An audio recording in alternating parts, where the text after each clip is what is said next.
Tervetuloa tänne Sisäilmapodin pariin jälleen. Tänään me puhutaan ilmanpuhdistimien hankinnasta ja ylipäänsä tästä meidän toimialasta. Ja mulla on täällä vieraana yrittäjäkollega, toimitusjohtaja Jani Muuberg Sisäilmalähetiltä. Oikein paljon tervetuloa. Kiitoksia kutsusta ja kiva olla täällä. Joo, mä uskon, että me saadaan hyvä keskustelu aikaiseksi sun kanssa, jos vanhat merkit paikkansa pitää. Kyllä, ollaan käyty keskustelua toimialasta ja näiden asioiden ympäriltä ja Joo. ne on ollut hyviä. Kyllä.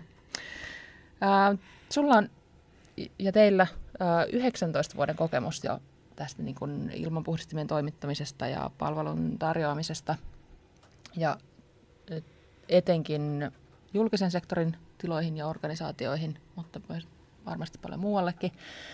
Mutta kerro ensin omin sanoin, ketä olette ja mistä tulette, että mikä on ehkä Sisäilmalähetin toimintatapa ja syy olla olemassa ja miten sä oot itse tähän pisteeseen päätynyt. Lyhyt versio. Minä yritän pitää sen lyhyenä ja mä lähdenkin ehkä sitten tälleen itselleni kronologisesti sitten liikkeelle, eli miten olen sisäilman pariin päätynyt. Kaupallisia tehtäviä on suorittanut, että sellaisenaan tämmöinen ilman tekniikkaa tai muuten, niin se ei ole niin kuin se alkuperäinen aihe, vaan kaupallinen puoli. Ja, silloin aikana ihan muiden tuotteiden parissa, kun olin kumminkin teollisuudessa ja julkisellakin sektorilla, niin asiakkaat alkoi kyselemään apua, että voitko Jani jeesata, meillä on tämmöisiä asioita.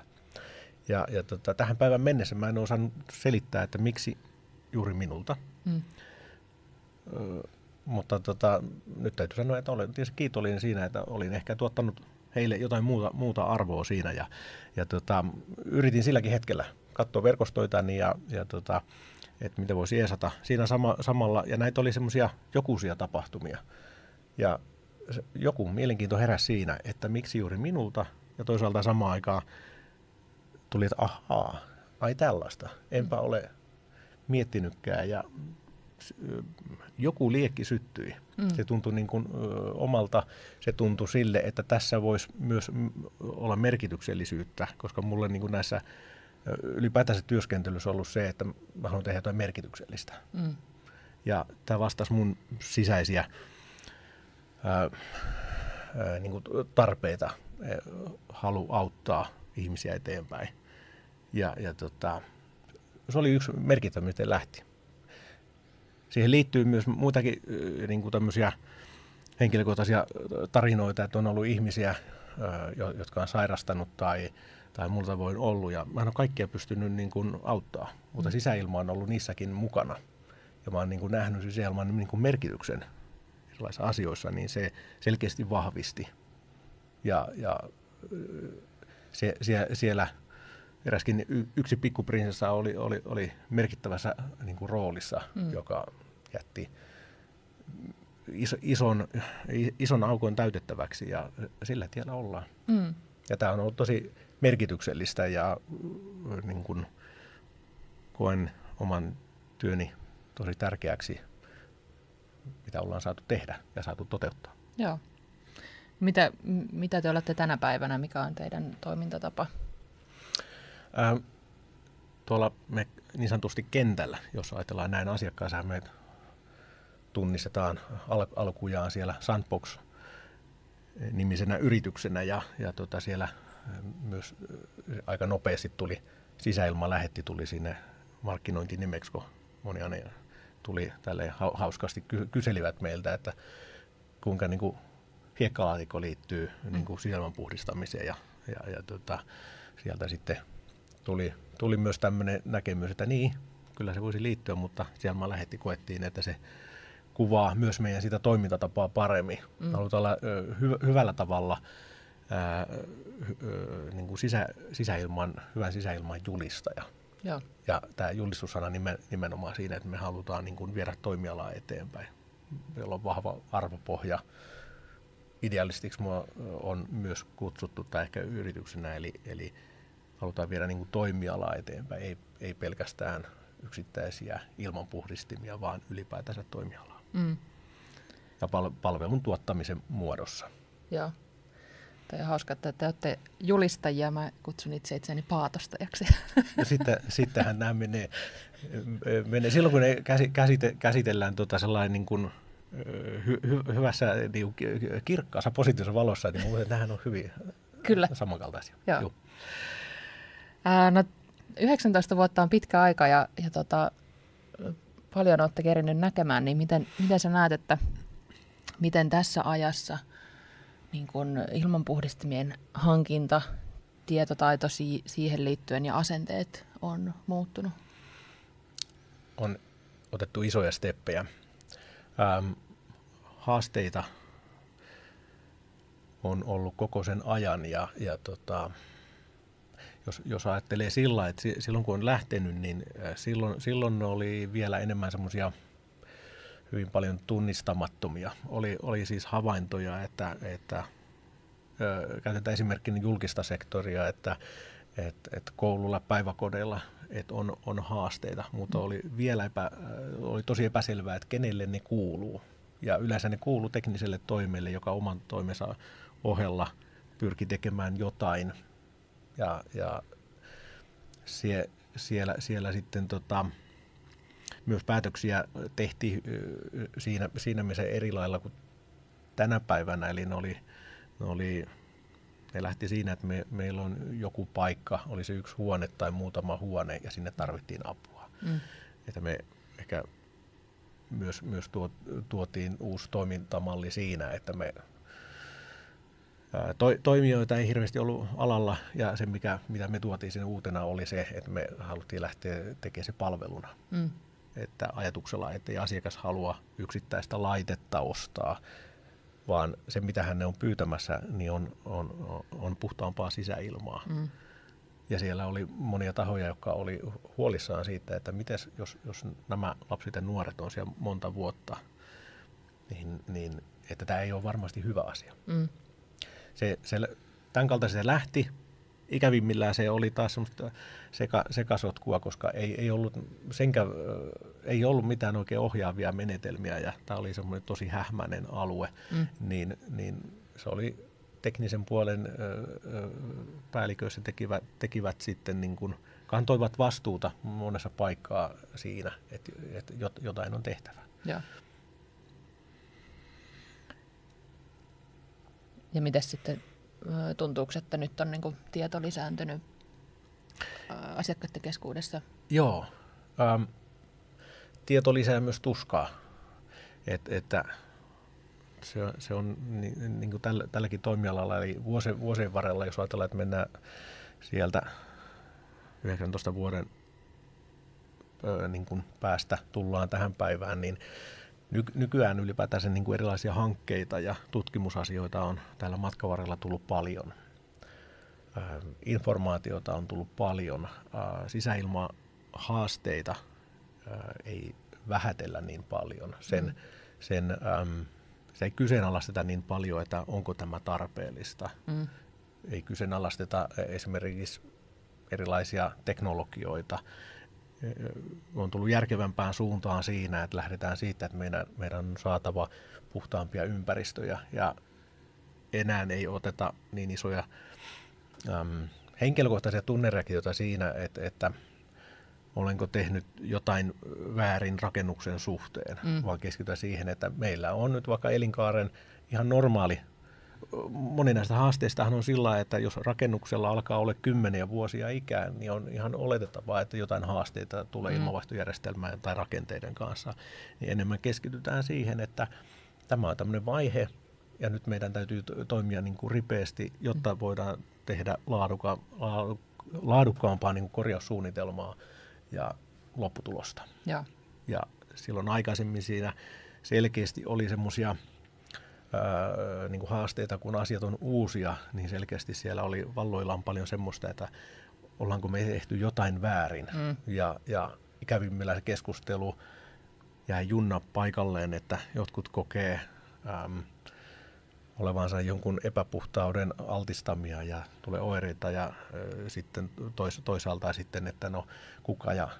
kuka on syyllinen, vaikka pointtina ei ollut välttämättä hakea syyllistä, vaan siinä, että mitä seuraavaksi. Niin. Onko mun turvallista olla täällä, ja toisaalta sitten ehkä sitten ihmisillä, kun oli päättämässä, puuttu keinoja, että no mitä mä voin käyttää ja onko tämä oikea.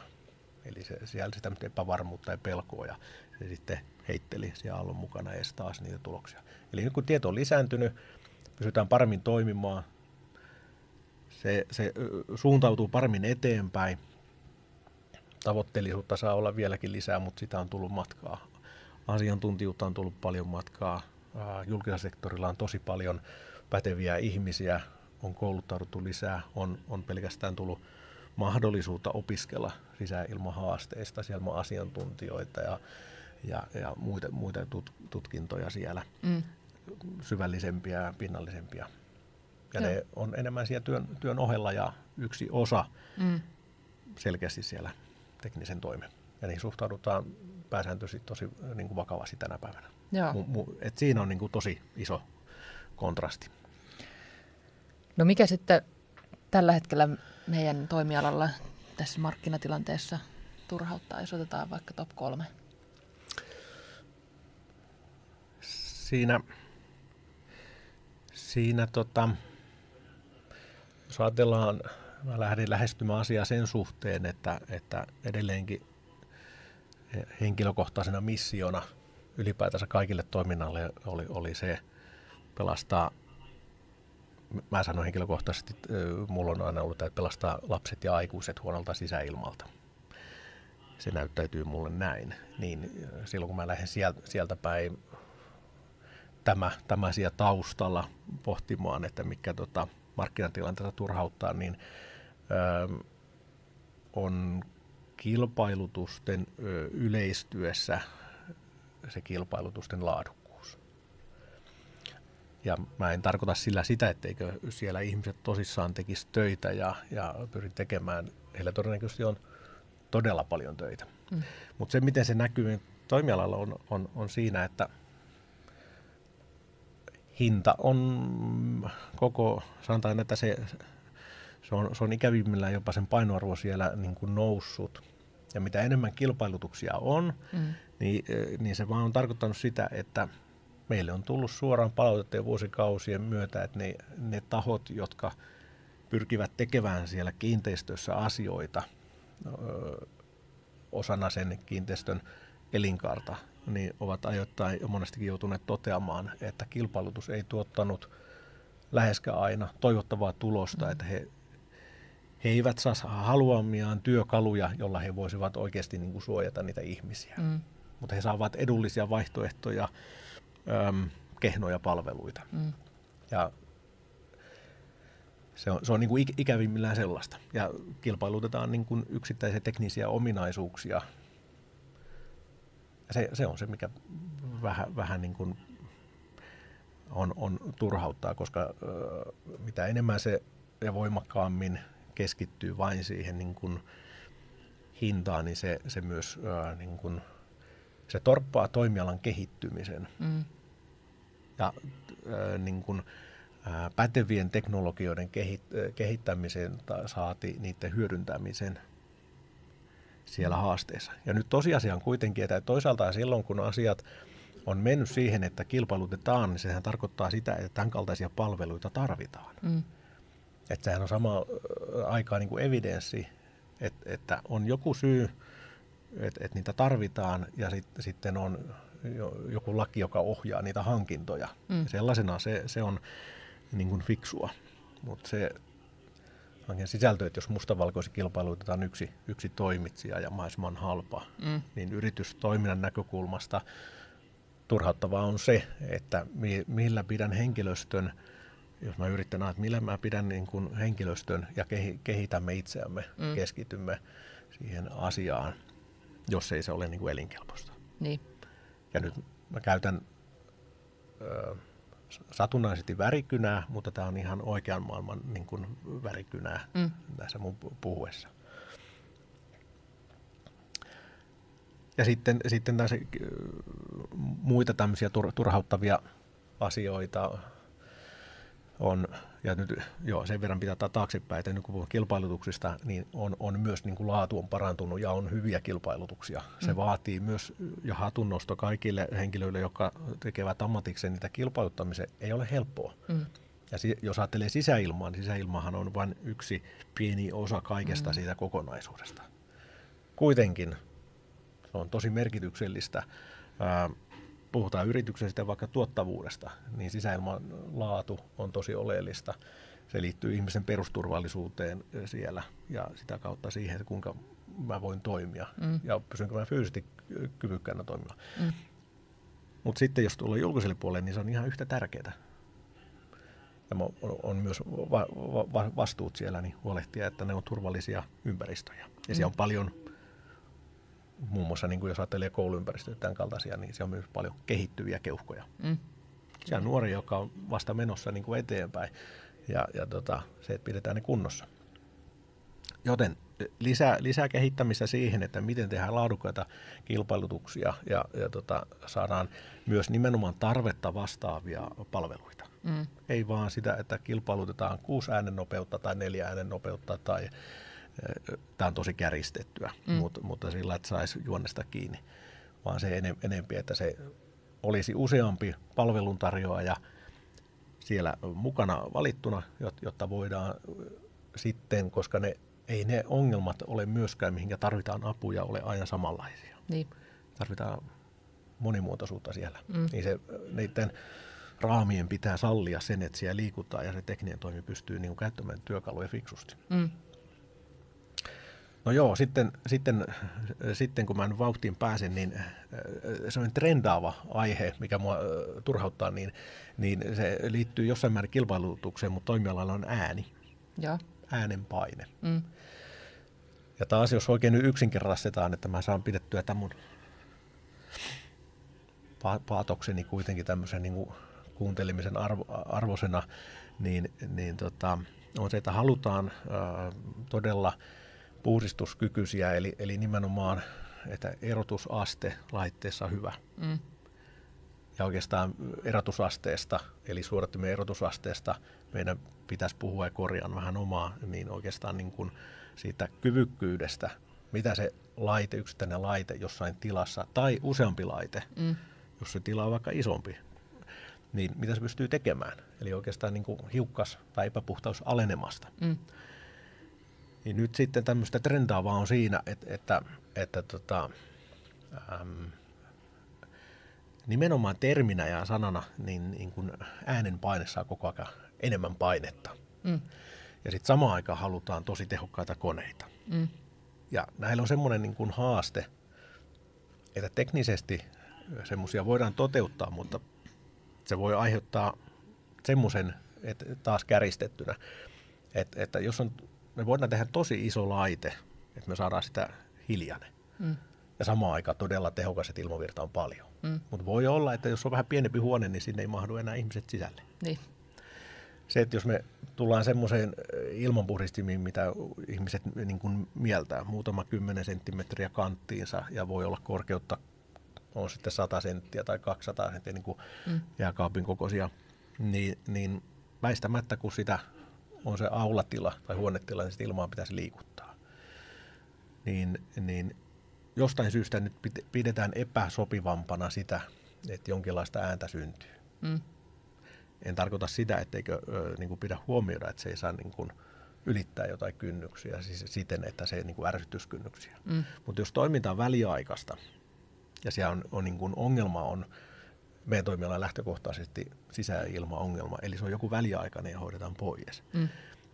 Niin se, että nyt tulee semmoiset niin kuin kuluttajapuolella käytetään termiä makuuhuoneen normi tai kynnys, eli halutaan todella hiljaisia laitteita, niin se ei sitten oikein mennä se ilma enää liikkua. Ja.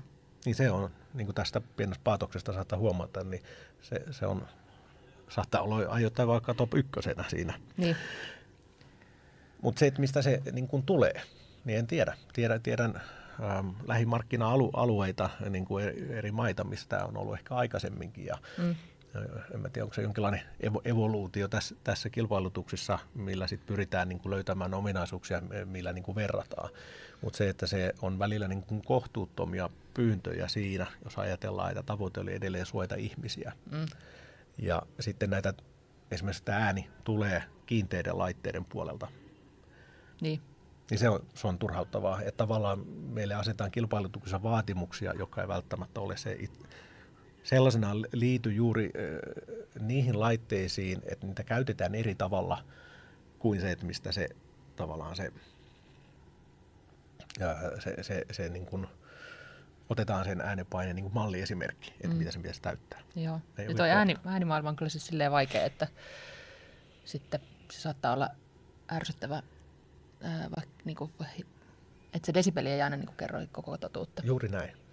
Ja mä en tiedä, miten niinku, sitten meillä on esimerkiksi tuolla yhdessä tilassa tämmöisen äänijärjestetyn puhelinkopin vieressä meidän laite, ja se puhelinkoppi pitää isompaa ääntä kuin se meidän laite, niin onko tämä ääniasia niinku yhtä voimakkaasti kaikissa hankinnoissa mukana, sitä en tiedä. Mutta siis mä luulen, että se nousee sieltä, että paljon kuulee myös sitä, että no kilpailutettiin laitteet ja nyt me ollaan jumissa tällaisten kanssa, mistä ihmiset vetää johdot seinistä, kun ei ne kestä tätä ääntä. Varmaan se sieltä niinku on lähtenyt kumpuamaan, mikä on siis totta kai, että ei se niinku,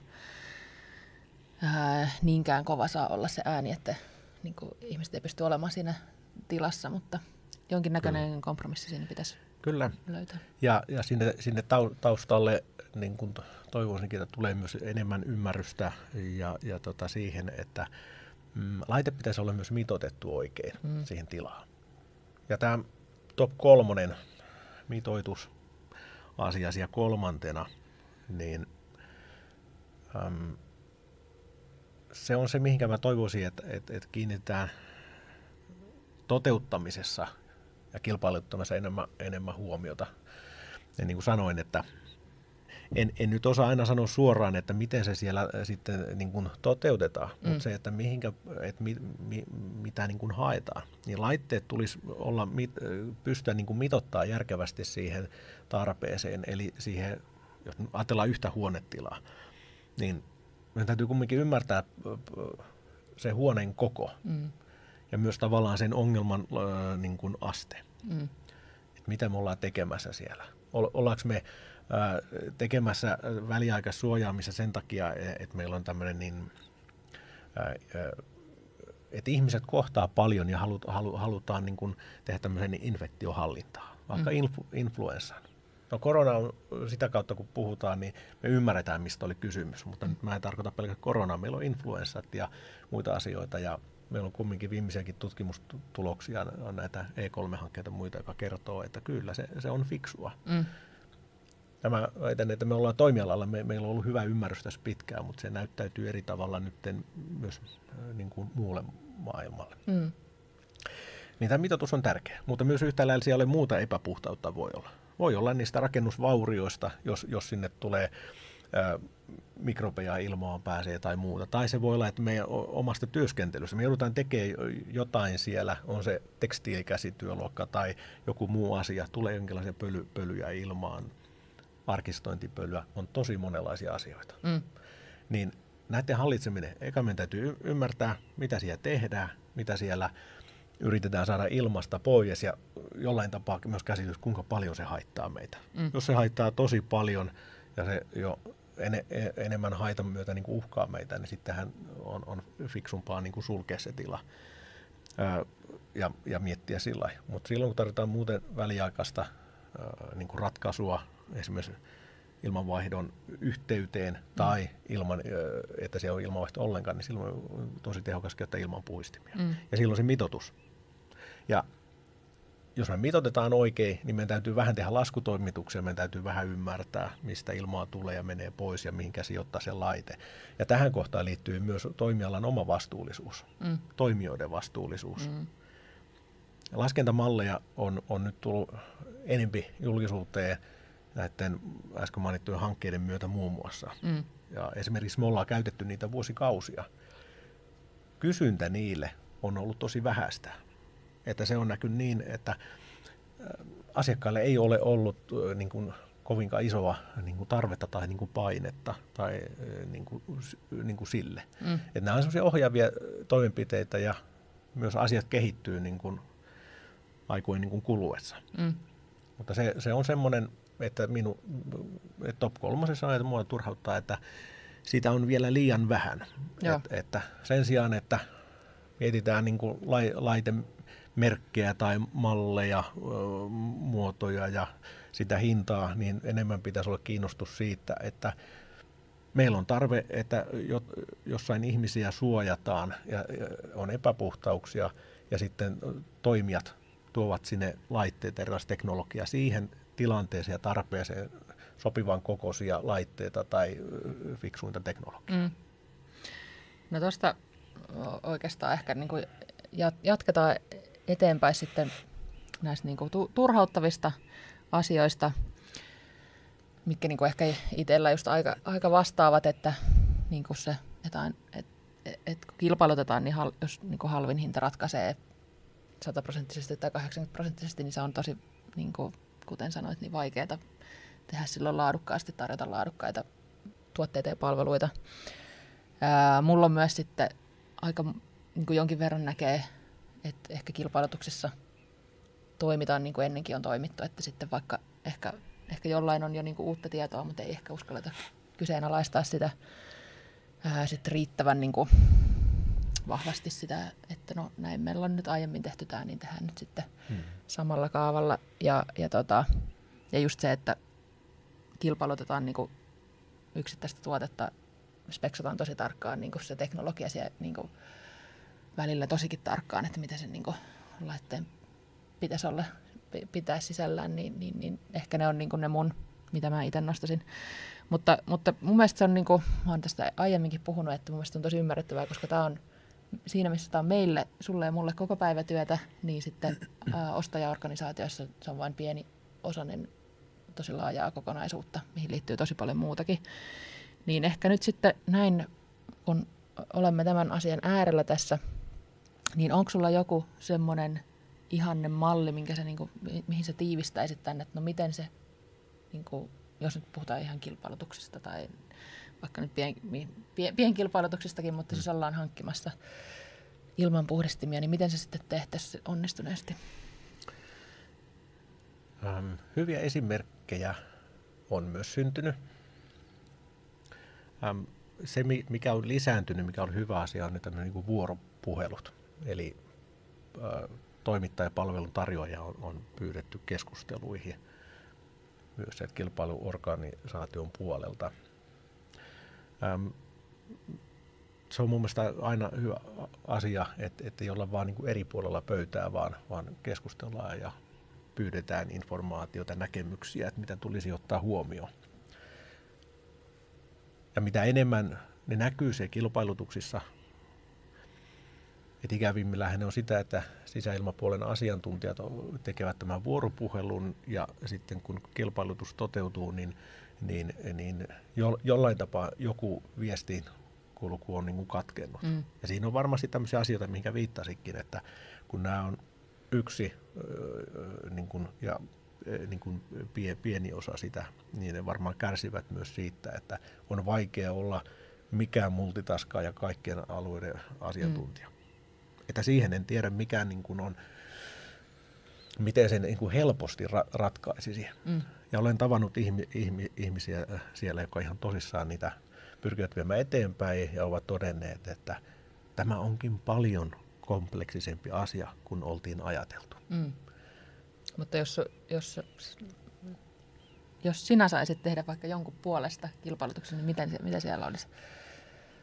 Nyt heitit pahan kysymyksen, koska meillä ei varmaan aika riitä siihen. Ylätasolla. Nimenomaan ylätasolla. Mä sanoisin, että siihen liittyy esimerkiksi semmoisia elementtejä, että vältetään kilpailuttamissa sitä, että valitaan vain yksi toimija. Eli useampi toimija. Kriteereitä toki pitää olla ja rajauksia. Mutta tässä tavoitteena on niin kuin se, että siellä tulee olemaan myös hyvä, että parempaa laadukasta kilpailutusta saadaan sillä, että ymmärretään, että mikä on meidän tavoitteet. Ja jos siellä niin kuin ihmisten väliaikainen suojaaminen, niin se muistetaan myös se väliaikaisuus. Viittaan vaikka siihen äänenpaina-asioihin, että mikä on niin kuin oleellista ja tärkeää silloin. Ja myös se tilojen monimuotoisuus, eli kun tiloja on monenlaisia, niitä haasteita on myös monenmoisia. Niin sillä on se, ja niitä voi tulla vielä matkan varrella uusia, mitä juuri ei vielä näin. tiedä. Ja ne vähän niin kuin kerrostuu siellä. Niitä voi olla niin kuin hiukkasperäisiä asioita, niitä voi olla aerosolimaisia, kaasumaisia asioita. Niin epäpuhtauksia voi tulla hajoamistuotteiden yhteydessä niin kuin lattiapinnosta tai just mitä todettiin äsken, että vaikka arkistointipöly jossain organisaatiossa, niin siinä työkalupakissa pitäisi olla työkaluja. Pitäisi olla vähän yksinkertaisia pieniä laitteita, isoja laitteita, kaasusuodattimilla, ilman kaasusuodatinta. Ja muistaa siitä, että oltaisiin hankkimassa palvelua. Ja silloin kun puhutaan palvelusta, niin pitäisi kuitenkin muistaa hyväksyä se, että palvelu tuottaa ihmiset ja työvoimana on ihmiset. Eri asia on sitten järjestellä asia vaan logistisesti näppärästi ja toimittaa kohteeseen, mutta kukaan ei käy siellä.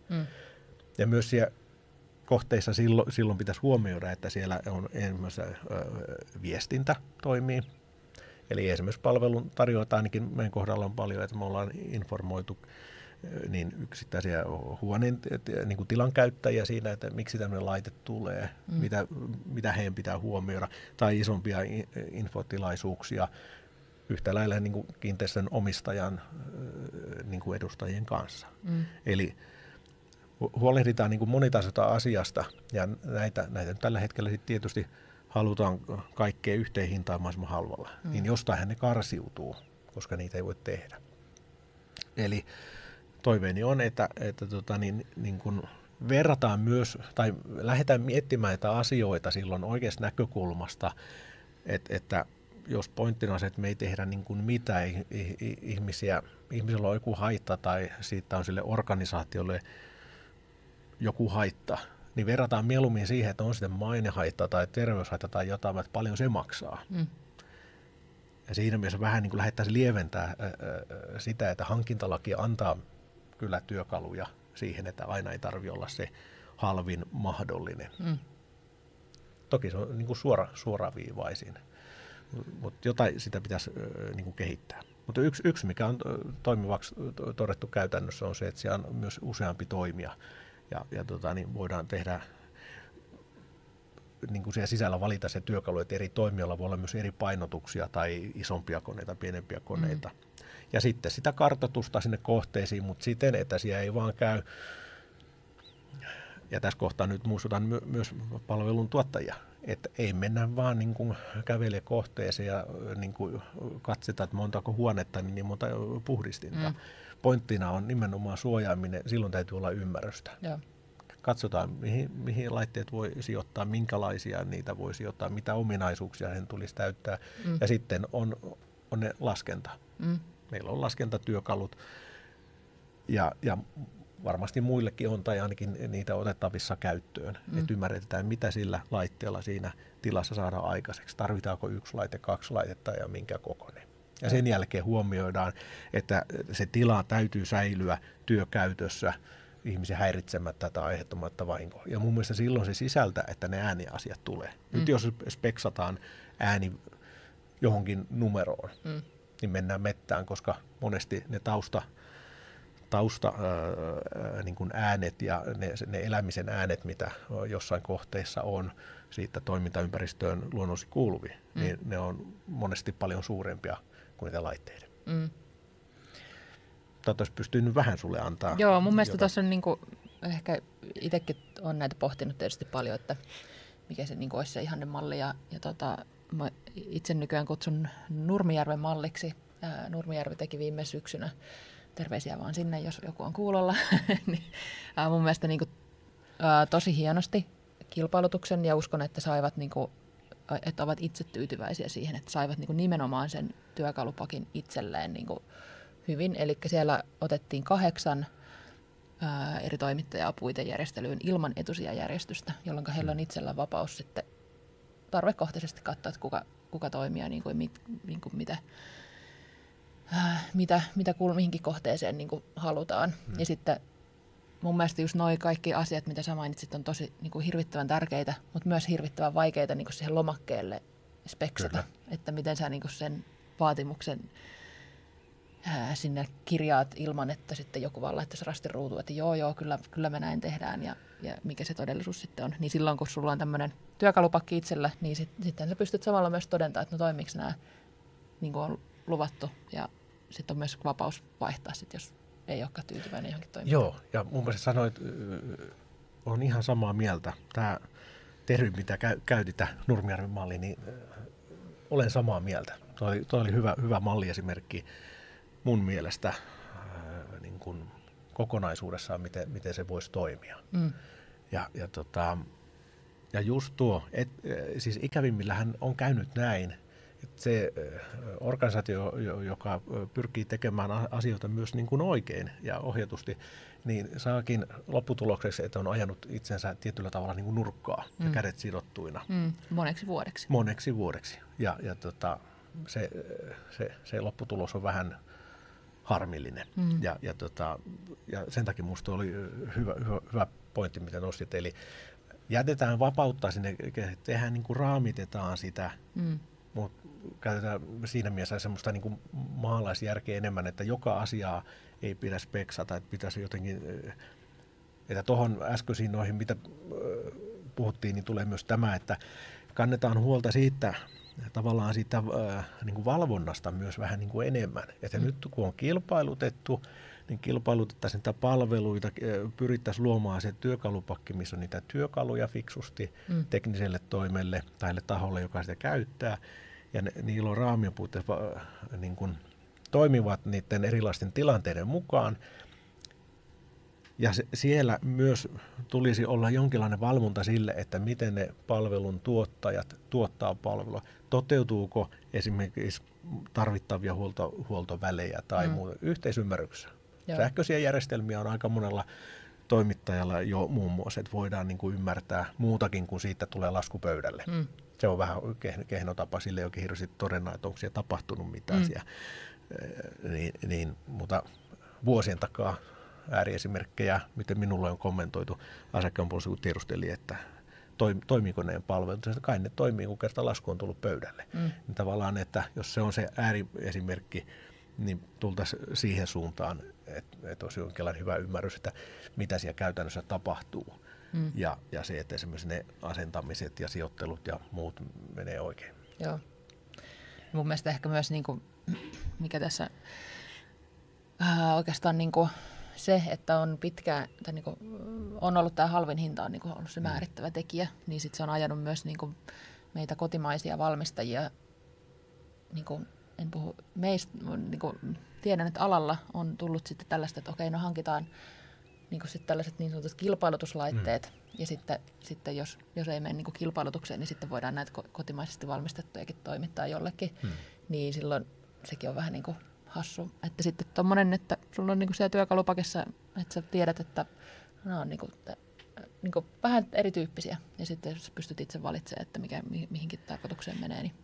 Kyllä, sillä kilpailutuksella ohjataan nimenomaan sitä, että kyllähän se, ei se nyt ihan mahdotonta rakettitiedettä on se, että jos halvin mahdollinen on ja yrityksetkin kuitenkin tietyllä tapaa osa pyrkii selviämään, osa haluaisi niin kuin tuottaa niin kuin asiantuntevasti asioita.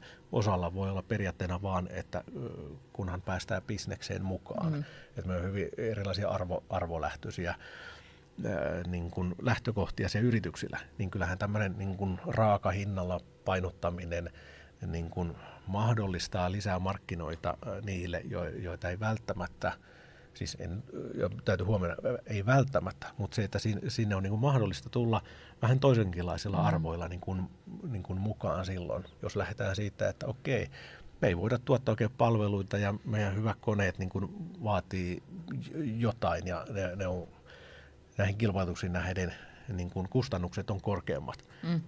Niin jos haluat olla mukana, niin jos vaihtoehdoksi jää se, että kärjistettynä lopeta ne hommat tai hankit jotain mahdollisimman halpoja jostain. Niin. Ja sitten oikeastaan tuohon liittyen vielä mitä mä oon itse miettinyt, mikä ehkä niinku kaikessa mä palaan niinku tuohon, että sitten se niinku kaikista niinku paras lopputulos saadaan sitten kuitenkin sillä, että siellä on niinku niitä useampia toimijoita, mutta mikä niinku ehkä tuossa aika sanoisin, että harvoin näen enää kilpailutusta, missä ei olisi puhtaan ilmantuottovaatimusta.